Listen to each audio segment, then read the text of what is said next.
जय माता दी दोस्तों, कैसे हैं आप सब। दोस्तों बात कर रहे हैं 22 और 23 मार्च की कि ये 2 दिन मकर राशि वालों के लिए कैसे रहने वाले हैं। इन 2 दिनों में मकर राशि वालों को क्या खुशखबरी सुनने को मिल सकती है, किन बातों में इन्हें सावधानी रखनी चाहिए। तो इन 2 दिनों का राशिफल जानने से पहले हम इन 2 दिनों का पंचांग जान लेते हैं। 22 मार्च 2025 दिन शनिवार रहेगा। चैत्र माह कृष्ण पक्ष की अष्टमी तिथि रहेगी। व्यतिपात योग रहेगा जो 6:35 तक रहेगा। उसके बाद वरियान योग प्रारंभ हो जाएगा। मूल नक्षत्र रहेगा। चंद्रमा धनु राशि में। अभिजित मुहूर्त का समय रहेगा 12:04 से 12:52 तक। राहुकाल का समय रहेगा सुबह 9:25 से 10:57 तक। अब बात करते हैं 23 मार्च की। 23 मार्च 2025 दिन रविवार रहेगा। चैत्र माह कृष्ण पक्ष की नवमी तिथि रहेगी। वरियान योग रहेगा जो 5:57 तक रहेगा। उसके बाद परिधि योग प्रारंभ हो जाएगा। पूर्वाषाढ़ नक्षत्र रहेगा। चंद्रमा धनु राशि में। अभिजित मुहूर्त का समय रहेगा 12:03 से 12:52 तक। राहुकाल का समय रहेगा शाम 5:02 से 6:33 तक। 22 मार्च को शीतलाष्टमी का व्रत किया जाएगा और इसका बेहद महत्व होता है और ये हर साल चैत्र मास के कृष्ण पक्ष की अष्टमी तिथि को मनाया जाता है। इसे बसोड़ा के नाम से भी जाना जाता है और ये दिन माता शीतला को समर्पित होता है।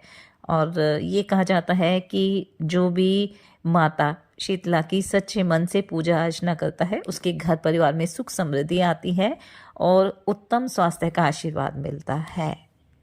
शीतला अष्टमी का जो पर्व है वो सप्तमी तिथि के साथ ही आरंभ हो जाता है। सप्तमी तिथि के दिन शाम को साफ सफाई के साथ माँ का भोग तैयार किया जाता है और अष्टमी तिथि को इसी बासी भोग को अर्पित किया जाता है।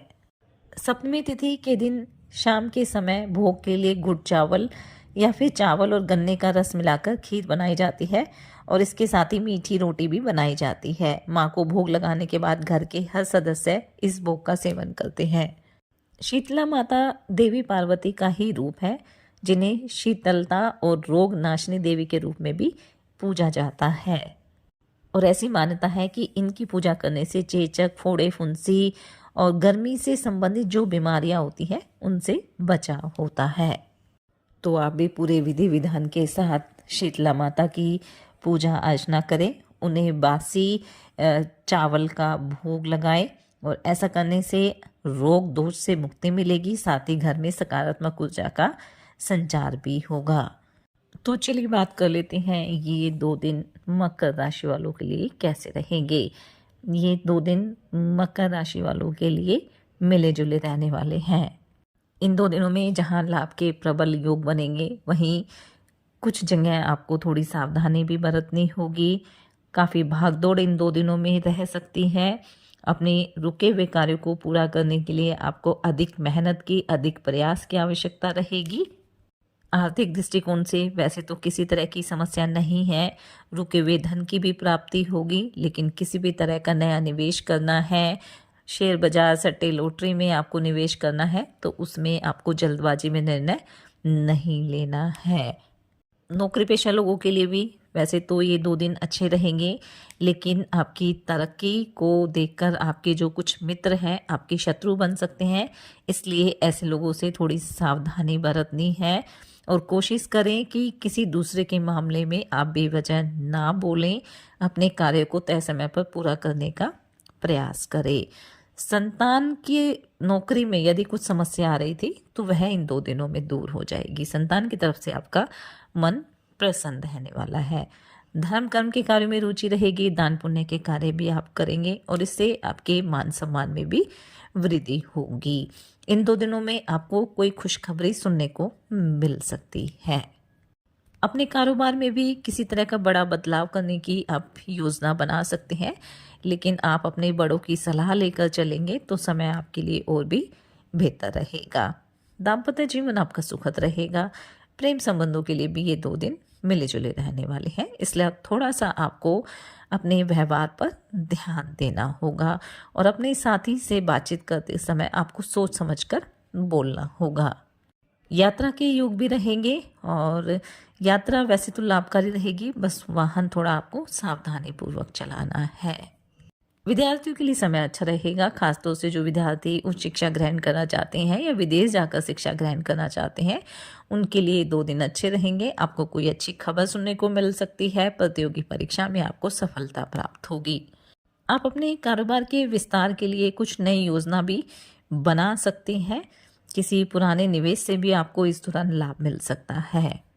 अगर आप सामाजिक क्षेत्र से जुड़े हैं, राजनीति से जुड़े हैं, तो किसी नए पद की आपको प्राप्ति हो सकती है।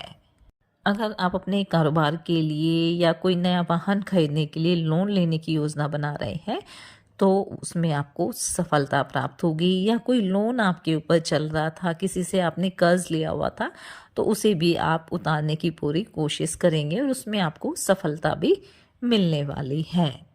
इन 2 दिनों में आपका कोई करीबी आपसे मिलने भी आ सकता है।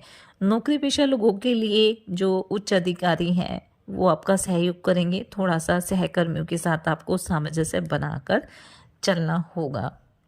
भाई बहनों से, माता पिता से पूरा सहयोग मिलने वाला है, इसलिए आपको कोशिश करनी है कि अगर किसी भी तरह का पारिवारिक विवाद है या कोई भी पारिवारिक मामला है, उसे घर से बाहर नहीं जाने देना है। नहीं तो जो आपका विरोधी पक्ष है या जो बाहर के लोग हैं, वो आपकी बातों को कहीं से कहीं लेकर जा सकते हैं, जिससे घर परिवार में भी किसी तरह की अनबन हो सकती है। जो जातक अविवाहित हैं, उनके विवाह से संबंधित बातचीत हो सकती है और हो सकता है आपका विवाह भी तय हो जाए। महिलाओं के लिए भी ये 2 दिन अच्छे रहने वाले हैं। आप अपने कामकाज के साथ साथ घर परिवार के बीच भी एक तालमेल कायम करने में सफल रहेंगी। अगर किसी प्रॉपर्टी को लेकर कुटुंबीजनों में कोई वाद विवाद था, तो वो भी दूर हो जाएगा, लेकिन फिलहाल किसी तरह की बातचीत आप ना करें तो आपके लिए बेहतर रहने वाला है। भाई बहनों के विवाह में भी अगर किसी तरह की बाधा आ रही थी, तो वह भी दूर हो जाएगी। तो कुल मिलाकर हम कह सकते हैं कि ये जो 2 दिन हैं, वो मकर राशि वालों के लिए मिले जुले रहेंगे।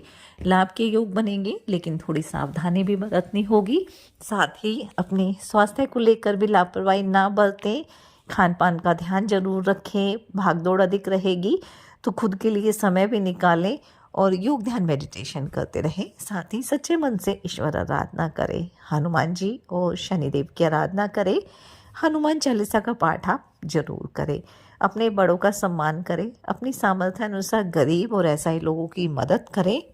शीतलाष्टमी का त्यौहार रहेगा, तो पूरे विधि विधान से माता शीतला की पूजा अर्चना करें। इससे आपके घर परिवार में सदैव सुख शांति बनी रहेगी और आपकी हर मनोकामना भी पूरी होगी। ये 2 दिन आपके लिए मंगलकारी रहे। इसी मंगल कामना के साथ जय माता दी।